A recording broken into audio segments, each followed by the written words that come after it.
When I started writing the last episode, one of the first things that I needed to do was break down the individual stories of Secret Six into episodes. Thankfully, author Gail Simone likes to work in story arcs, so for most of the book, it was just a matter of finding where each arc began and ended. Nice and simple. Of course, immediately following the 7-issue epic of our opening arc, Unhinged, Simone gives us 2 standalone issues back to back. This gave me the slightly annoying task of deciding where to put them. Do I add issue 8 to Unhinged and 9 to the next arc, making 6.4 even longer? Or should I add both of them to the next arc, making it even longer? I mean, it's only 6 issues. Only 6 issues. But that would give me like 5 episodes of 6 and 7 issue arcs, and all of those episodes are going to be huge, and I really don't want to keep running into bandwidth issues again and again and again. So I've decided to just let the standalones stand alone, but together. This lets Unhinged be its own thing, we can knock out a nice breezy episode, and then let the next arc do its thing. Sound like a plan? Sounds like a plan. My name is Ben, and this is Comic Book Breakdown episode Secret 6.5, issues 8 and 9.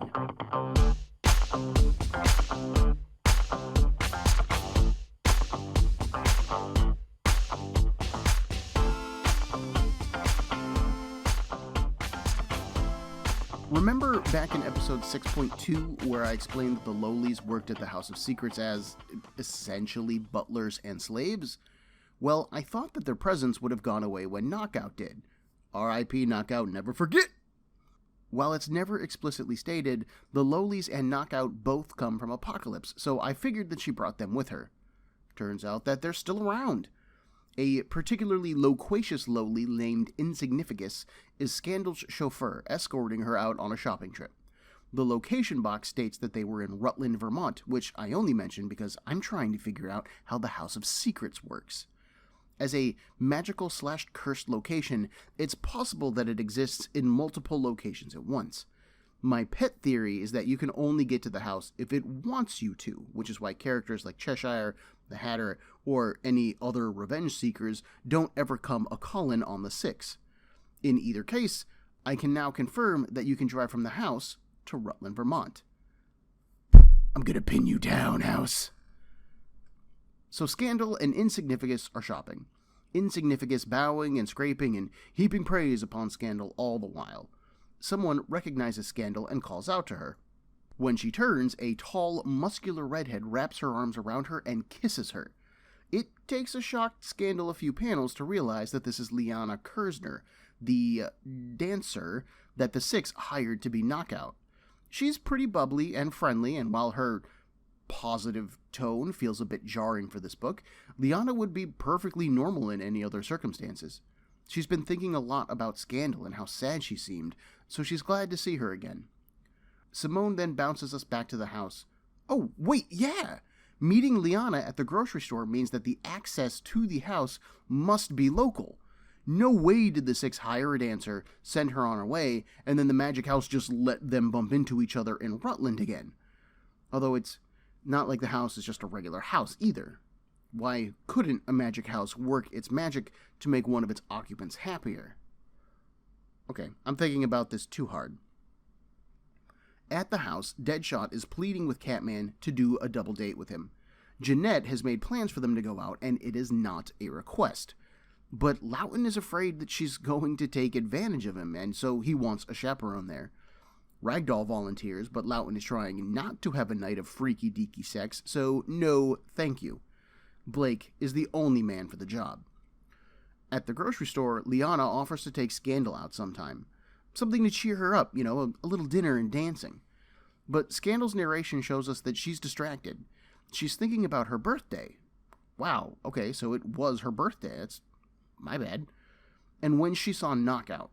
Even Scandal admits that she was probably delusional, but she has to know. She grabs Liana's shoulders and looks into her eyes, mentally calling out to Knockout. But there's nothing. She apologizes to Liana. Liana takes this to be referring to her date request, but I think that Scandal is referring to the weird grab and stare. Liana says that it's okay. Then she writes her number down on Insignificus's head. I'm not saying that he isn't cool with that, but who the hell does that? Why not write it on Scandal's arm? And even worse for me is that the digit is gone one panel later. I know that cell phone technology was pretty lame back in 2009, but Scandal does have a cell phone. We're shown it in this issue. Why not just take it down there? Come on, man. On the drive home, in which Scandal now drives, something that I think Insignificus wouldn't approve of, the lowly expresses admiration for Scandal turning Liana down. He explains that love is pain, beginning with the loss of reason and ending, at best, in grief. Care for that grief properly and it will never compound. To quote the other lowlies, hope is the heart of pain and only fear is eternal. Scandal points out that that's pretty sad. That's why Insignificus is totally down with doing strangers in the dirt. Love is no good. Sex, however, is great. Solid life lessons from the Secret Six. Also, Simone set this story in Rutland for a reason. Naturally, this leads to our setup. Scandal learns of Loughton's need for a chaperone and volunteers, thinking of Liana.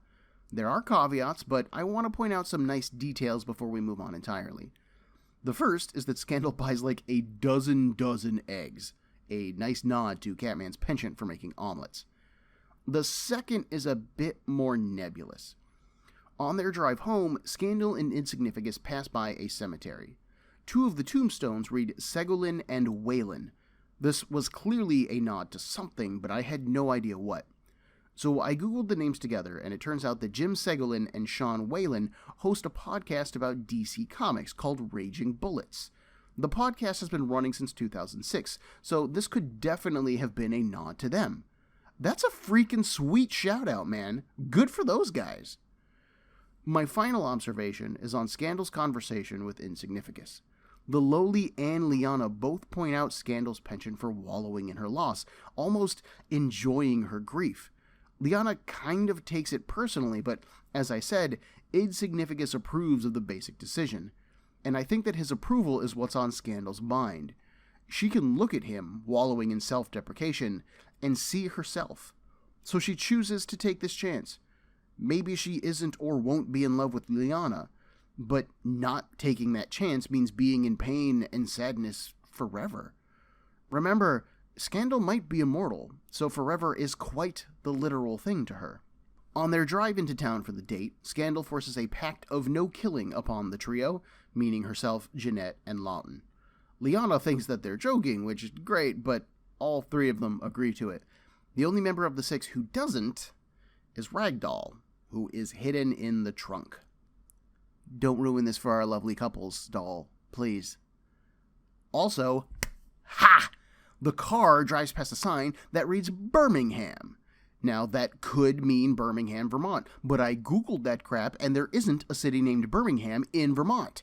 So I think that they definitely use their magic house to travel across the country. Although, they did pick up Liana in Rutland, Vermont, go back to the house to reset the magic, and then they drove into Birmingham. The mystery deepens. Or I'm an idiot. The bulk of the rest of the issue follows the quartet on their date. Remember those skinhead pieces of crap from last episode? Well, one of them spots the couples as they're driving into town. He calls in his friends for some revenge, and they plague the date. They hit a club first, where Liana's cousin is playing in the band. Loughton excuses himself to the bathroom, where he removes the aid bar from the handicapped stall. When skinhead number 1 tries to shank him, he beats him about the head and then shoves his face in the toilet, where he leaves him. While Loughton was doing that, a guy dressed as a Black Hawk goes up to the ladies. His friends bet him $30 that he can get Liana to do him tonight, and he is persistent. Liana says that she's here with someone. Jeannette even warns him to go away, but he stays on course. So Scandal beats the crap out of him and his, 4 friends. She even gives him $30 so he can take himself out for a good time. Both Loughton and Scandal curse the no-killing rule. The 4 walk to a restaurant, chatting with their dates. Liana appreciates Scandal fighting for her, like she's a knight or a superhero or something. Yes, like a superhero. Ha ha ha ha ha, that is funny.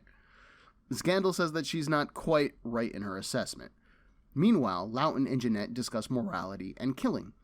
Despite the topic not being naturally romantic, Jeannette does seem to enjoy it, and she snuggles up to Loughton, smiling pleasantly. The discussion continues in the restaurant, but Liana steals the floor here. She has a long monologue about people being inherently good and how, when they're bad, they're often hurting. Some people confuse sadness with pain and lash out, but Liana doesn't hate them for it. It just makes her sad. As is his way, this hits way too close for Loughton, and he drops the conversation. But Scandal reaches out, resting her hand on Liana's. This is the first time that Scandal really initiates or reciprocates any feelings towards Liana. Oh, guys! There's a heart in my notes, but I can't audibly create a heart. And that makes me sad. Loughton excuses himself again. He goes outside, confronting our racist a-hole from earlier and his new 5 pals. I love that Loughton is even considerate, explaining that he can't kill them tonight, but he's more than willing to come back tomorrow to do it. He sticks his thumb in the main skinhead's eye, blinding him, but the others start to mob up on Loughton. Jeannette throws a table through the window and joins the fight herself. It looks like she just beats them up, but in the next page, she says that she killed them, saying that she never made any silly promise. Liana is pretty shocked by this, and doing her best Willy Wonka, Scandal replies, "Oh, yeah, shocking, the tragic loss of human life or whatever." She moves on to the important stuff, explaining that she had a soulmate once. She isn't sure if she can have that again, or if she even deserves to. But Liana puts a finger to her lips to shut her up. She wants to find out. If you couldn't guess, I dug this issue. It's a nice change of pace from the constant life or death, backstabbing adventures that we've been on so far. While we don't get to learn more about Jeannette, we do get to see her friendship with Loughton deepen, potentially leading to more. I super dig the focus on Scandal, naturally, and I'm glad Simone did something with her vision of Knockout. I'm a bit sad that the second vision, where Knockout warned her at the Nocturne, doesn't get a mention. I believe Simone wanted to keep this issue relatively light, and it's paced well, so bringing that up could have slowed things down. Or perhaps it's a larger thing that's going to be explored later, and I'm just impatient and forgetful. Having the skinheads return was totally unexpected, and much like the douchebag in the club, Simone contrasts our leads against a-holes. Liana must be really smitten to just totally gloss over the whole murder thing that happens on the date. I mean, I love my wife, and she loves me, but I think there might be some problems if one of us just killed some neo-Nazis in public. Having knocked 7 straight issues out in a row, Nicholas Scott takes a break for issue 6. It's penciled by Carlos Rodriguez, inked by Bit, but Jason Wright is still on the colors. Like Scott, Rodriguez sticks to fairly standard page layouts, lots of rectangles and squares. The figures are realistic, the panels are detailed, and overall this looks good. Rodriguez excels at facial reactions, though. Liana and Scandal's exchange at the beginning has some awesome acting for those two characters. His Catman leaves something to be desired, but quite honestly, I'm just glad to not have his hotness shoved down my throat. Don't take that out of context. The only real art complaint otherwise is Liana's phone number vanishing from Insignificus's head. Hey, Ben, didn't Ragdoll hide in the trunk to go on that date? Yes, he did. But we never saw him in this story. Yes, we did not. We do, however, get a short bonus comic strip at the end of this issue called Ragdoll's Dreams. It's basically a more comic-y version of Ragdoll adventuring through and commenting on the DC universe. Just fun, light, kind of perverted stuff. At the end of the strip, Deadshot and Catman open the trunk 3 days after the date. Good God, man. It's a fun little side thing drawn by Amanda Gould in the art style of Tiny Titans. Tiny Titans was an all-ages comic by Art Baltazar and Franco Aureliani, oftentimes featuring the character shouting, "Oh yeah, Tiny Titans!" It's about, get this, The adventures of the Teen Titans, and eventually others, but as if they're 6 years old or so. It's a super cute little comic, and Ragdoll's Dream is an obvious nod to that. Baltazar and Franco are thanked in the credits for it. I'll be the first to admit that this little set of pages isn't terribly special, but it is fun, and thus it's in tone with the rest of the issue. Issue 9, however, takes a little bit of work to set up. Remember my ranting about Final Crisis, Countdown, and all of that crap during episode 6.3 on the Birds of Prey / Secret Six stuff? Well, at the end of Final Crisis, Batman was believed dead. He wasn't, 'cause comic books, y'all! But to the DC Universe at the time, he was as dead could be. Obviously, this left a massive bat-shaped hole in the superhero landscape of the DC Universe, and Gotham specifically, one that would need to be filled fast, as Gotham's criminal underworld ran wild in Batman's absence. The main thrust of this narrative was explored in the 3-issue miniseries Batman, Battle for the Cowl. But you don't find a replacement hero for one of comicdom's most famous and well-known heroes without first milking it. And so, there are roughly 15 tie-ins exploring potential characters and the aftermath of the loss. Secret Six issue 9 is one of them. And I have to admit, I love a replacement hero. Ben Reilly as Spider-Man, Bucky or the Falcon as Captain America, Jane Foster as Thor, freaking Doc Ock as the superior Spider-Man. If there was any DC event built to appeal to me, then Battle for the Cowl would probably be it. But we aren't here for Batman or his cowl. So why are Catman, Bane, and Ragdoll in Gotham at all? The issue opens with a squad of color-coded men infiltrating a Gotham City penthouse. These guys have tech, they have intelligence, and they've got a strategy. This job should go smoothly with the absence of Batman. It does not, however.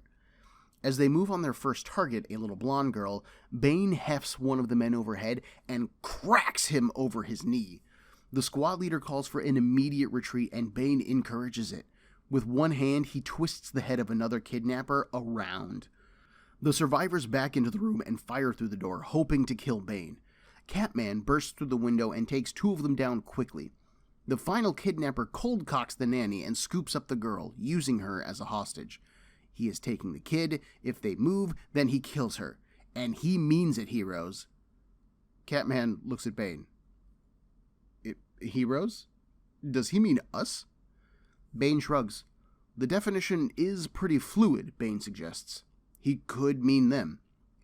Well, that's weird. Sure, Batman is gone, but Catman didn't think that anyone but one of Batman's greatest enemies would have tried to pull a stunt like this. Bane agrees. It's disrespectful. He deserves better. Then he looks at the kidnapper and orders him to turn over the child. The kidnapper threatens to shoot them, then swears that he'll do it. Ah, now he's committed by honor, Bane says. He charges the man and takes a bullet to the shoulder for it. But he disarms the guy and cracks his gun arm in half. Like, literally, bone-showing snaps it at the elbow. Catman slides underneath Bane, catching the girl, and Bane hefts the kidnapper into the air. Time for one more spine cracking, but the man begs him not to. Bane actually pauses. Out of respect for the man that this city belonged to, he won't break his spine. He does chuck him out the nearest window, though. While he was busy doing that, Catman surveyed the room. They're missing one of the kidnappers. He passes the girl off onto Bane and goes hunting. Bane tries to sing a lullaby to the little kid, tears in her eyes. She starts bawling. Bane shouts for Catman. He may have broken it. But Catman is busy. The final squad member is nearly back across their zip line, safe on the other side. That's when Ragdoll, wearing a Robin costume, appears. He runs along the wire and pulls out a pair of cable cutters as he reaches the kidnapper. Man, I forgot how great this issue was. We move back to Bane before we see the kidnapper fall. The girl's parents, woken by the fight, come a-running, a golf club in Daddy's hands. The girl has stopped crying by now, and Bane apologizes for scaring her. He passes her to her mother, who starts blessing Bane. Dad is relieved to learn that his daughter is safe and promises Bane anything. The building, money, whatever he wants. Bane turns to leave, and Dad asks who he is. He needs to know the name of the man who saved his daughter. Bane pauses, and he turns slightly. The Batman saved your child. The parents check on the nanny, who's now waking up, and are even more relieved to find that she's okay too. That's when Ragdoll jumps into the panel behind them, scooping up an art piece from a table. He announces that he's taking it, apologizes for doing so, and then rushes off to his bat pole. I swear to God, that would unnerve me more than gunmen in my house. This confrontation takes up a good half of the issue, and, in my opinion, is worth the price of admission alone. Simone sets up the backstory, that Batman is somehow missing, and that criminals are taking advantage of it. We don't know why the Six are there yet, but they're clearly enjoying some vigilante justice. However ill-fitting it is on them.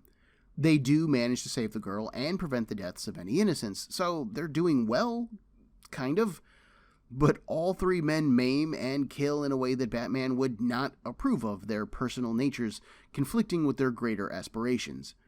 Bane fights towards some personal honor, while Catman continues to reach for the brass ring.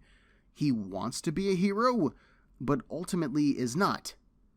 And Ragdoll, it appears, is along for the fun of it. As someone who didn't follow Battle for the Cowl, I like the idea that Gotham's dregs are the ones acting up in Batman's absence, but not his greatest enemies. If I was someone like the Riddler or Mr. Freeze, I would be totally suspicious of anyone claiming that the Batman had been killed. Like, really, you're really gonna try to get me with that crap? Come back later, son, I ain't that stupid.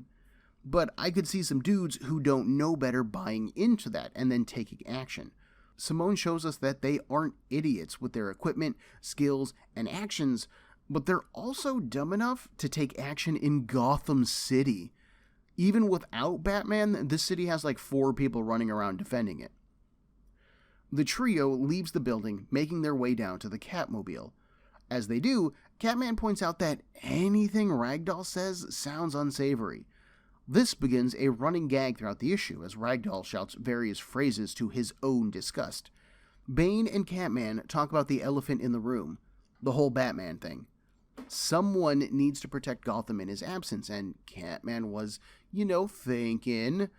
Bane shoots this idea down immediately. He couldn't wear the cape. Blake disagrees. He could totally be Batman. Under that mask, he was just a normal man. Anyone could be Batman. Bane's reply to this puzzles me a bit.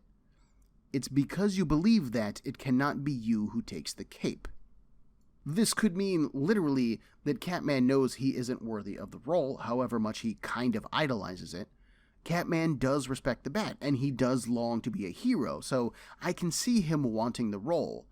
But, as shown in our previous episode, Catman also thinks that he's marked, and that some part of him knows he isn't a good person. Bane may see this in him and is just cutting through his emotional bullsh. However, change the inflection and you change the meaning. When Catman argues that Batman is just a man, that is when Bane replies. And because Catman thinks that it's that simple, it's what disqualifies him.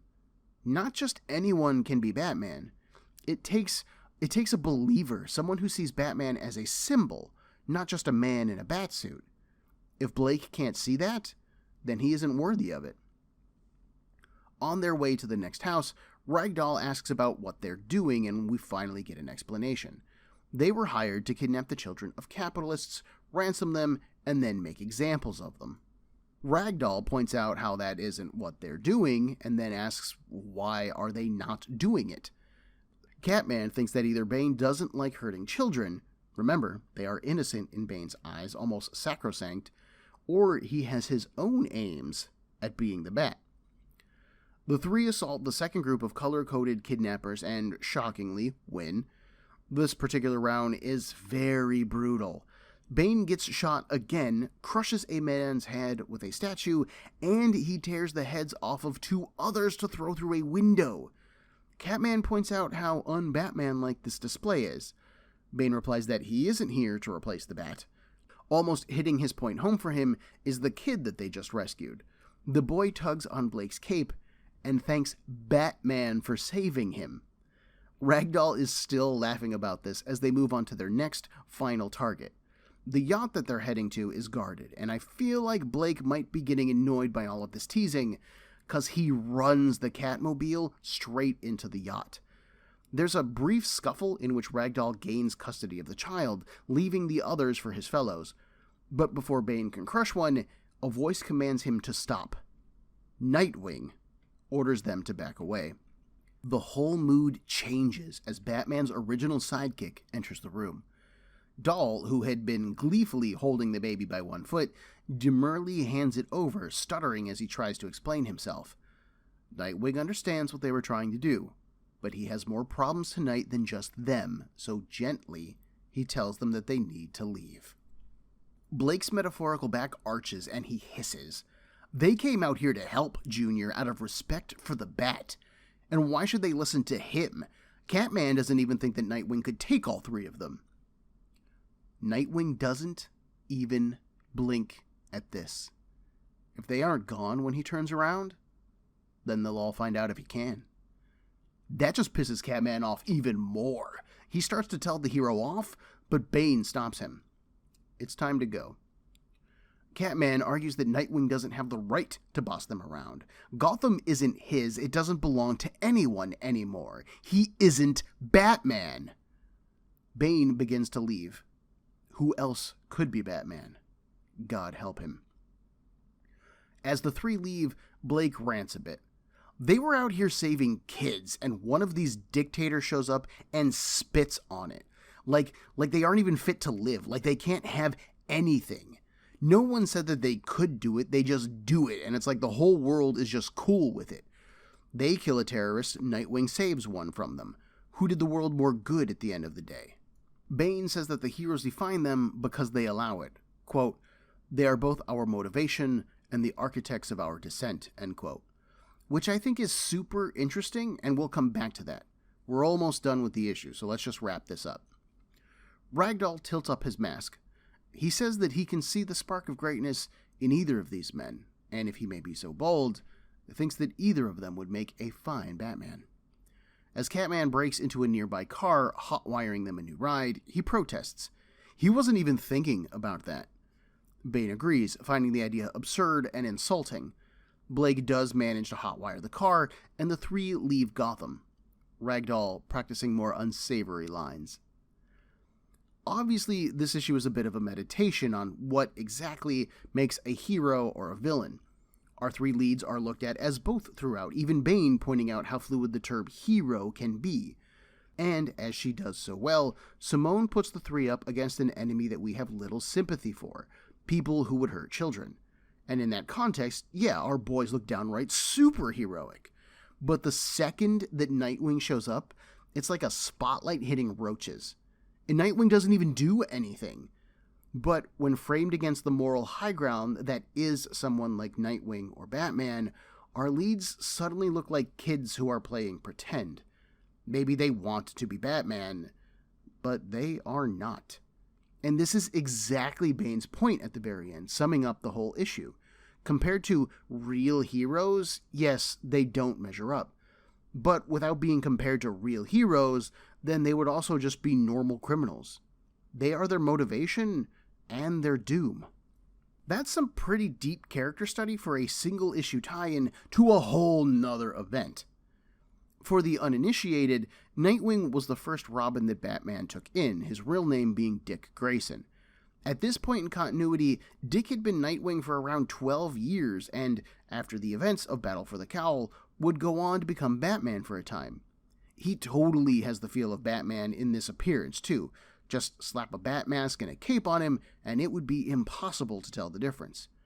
This issue also started the rise of Nightwing's butt to internet fame. It doesn't do much for me personally. I mean, it's a nice butt, but dudes' butts don't do anything for me. But there's a fun fact for you.